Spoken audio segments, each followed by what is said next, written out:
আসসালামু আলাইকুম এভরিওয়ান, স্বর্ণাজ কিচেনে আপনাদের স্বাগতম। কেমন আছেন সবাই? আশা করি আল্লাহ তাআলার অশেষ রহমতে সবাই খুব ভালো আছেন। আমরাও আলহামদুলিল্লাহ ভালো আছি। আজকে আমি আপনাদের সাথে শেয়ার করব আটা দিয়ে নরম তুলতুলে ফুলকো ফুলকো পরোটার রেসিপি। প্রথমেই এখানে আমি একটা স্টিলের বোল নিয়ে নিয়েছি আর সেই সাথে মেজারমেন্ট কাপ দিয়ে মেপে 2 কাপ আটা নিয়ে নিলাম।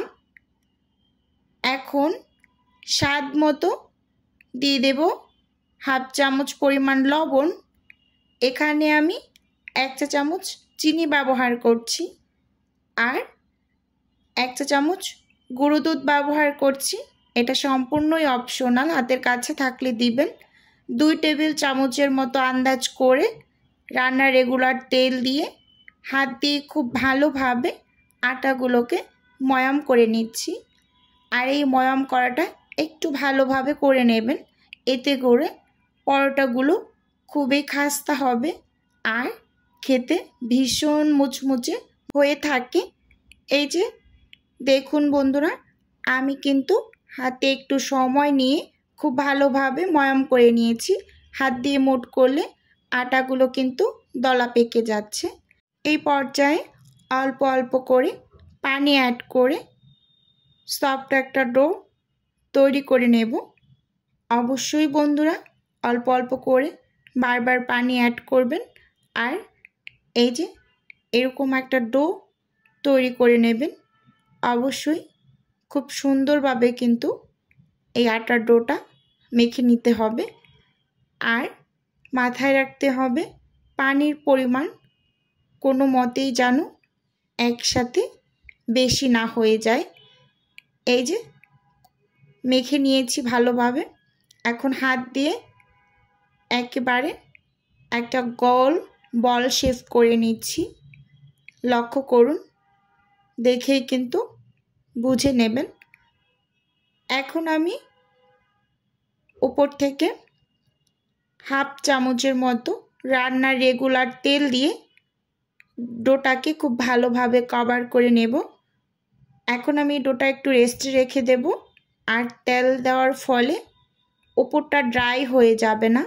অবশ্যই ঢাকনা দিয়ে ঢেকে কিন্তু ডোটাকে রেস্টে রেখে দেবেন। এই যে আমি 10 থেকে 15 মিনিটের মতো হবে রেখে দিয়েছি।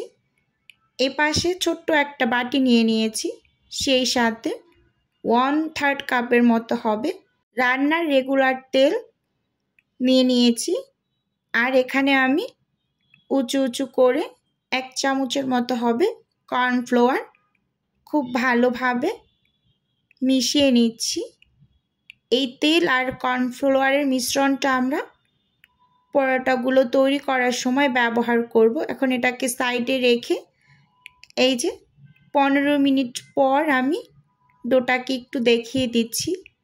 আগের থেকে কিন্তু অনেকটা সফট হয়েছে রেস্টে রাখার ফলে। এখন 2-2.5 মিনিটের মতো একটু হাত দিয়ে খুব ভালোভাবে মথে নেব, এতে করে পরোটাগুলো খুব সুন্দর হবে। এই যে লম্বা একটা ডোর মতো তৈরি করে নিচ্ছি। এখান থেকে হাতের আন্দাজেই আমি লেচি বের করে নিচ্ছি। আপনারা চাইলে এখানে ছুরি দিয়ে করে নিতে পারেন কাজটা। দেখুন সবগুলোকে একটু বল শেপের মতো করে এখন এই যে গামলার ভিতরে সবগুলো তুলে ঢাকনা দিয়ে ঢেকে সাইডে রেখে দিয়েছি। আর একটা লেচি কিন্তু আমি নিয়ে নিয়েছি। এখন ওপর থেকে শুকনো আটা ছিটিয়ে পাতলা একটা রুটি তৈরি করে নেব। প্রথমবার রুটিটা একেবারে পাতলা করে তৈরি করবেন। দেখুন বন্ধুরা, আমি কিন্তু একটু বড় সাইজ করে রুটিটা পাতলা করে তৈরি করেছি। পরোটা তৈরি করার সময় প্রথম অবস্থায় রুটিটা ঠিক এরকম পাতলা করে তৈরি করে নেবেন।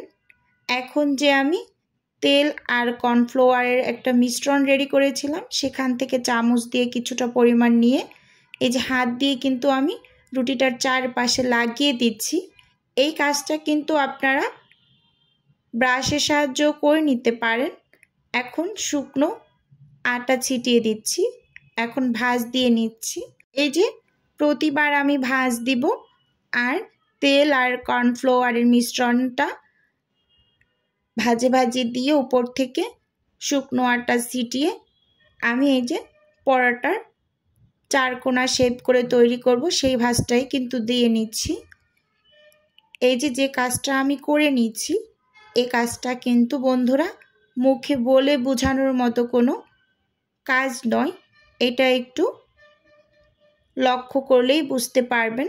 আর এই পরোটার ভাঁজটা কিন্তু নর্মালি আমরা সবাই দিতে পারি। এই যে একটা কিন্তু করে নিয়েছি, এখন আমি আরও একটা একটু তৈরি করে দেখিয়ে দিচ্ছি বন্ধুরা আপনাদের বোঝার সুবিধার্থে। খুব সুন্দর করে তেল কর্নফ্লাওয়ারের মিশ্রণ মিশিয়ে ওপর থেকে শুকনো আটা ছিটিয়ে আবারও আমি ভাঁজ দিয়ে ওপরে তেল আর কর্নফ্লাওয়ারের মিশ্রণটা দিয়ে শুকনো গুঁড়ি ছিটিয়ে খুব সুন্দরভাবে ভাঁজ করে নিচ্ছি।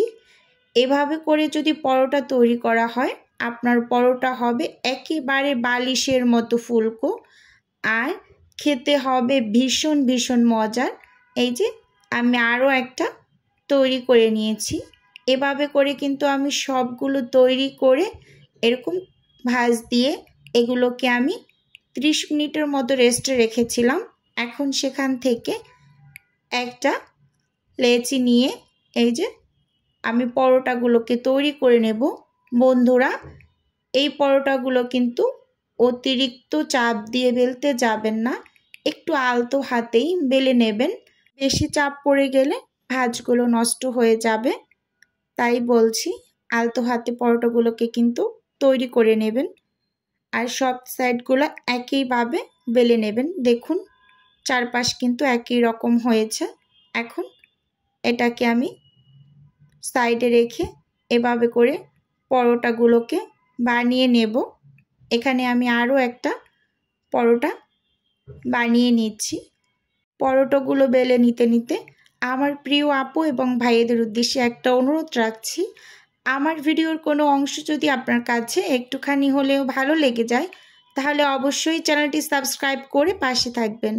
আর ভিডিওর শুরুতে একটা লাইক দিয়ে ভিডিও দেখা কন্টিনিউ করবেন। আপনার একটা লাইকই পারে আমার এই ভিডিওটা আরও 8 থেকে 10 জনের কাছে পৌঁছে দিতে। এই যে দেখুন বন্ধুরা পরোটাগুলোকে বানিয়ে এখন আমি ভেজে নেব। চুলোতে একটা প্যান বসিয়ে প্যানটাকে ভালোভাবে গরম করে নিয়েছি।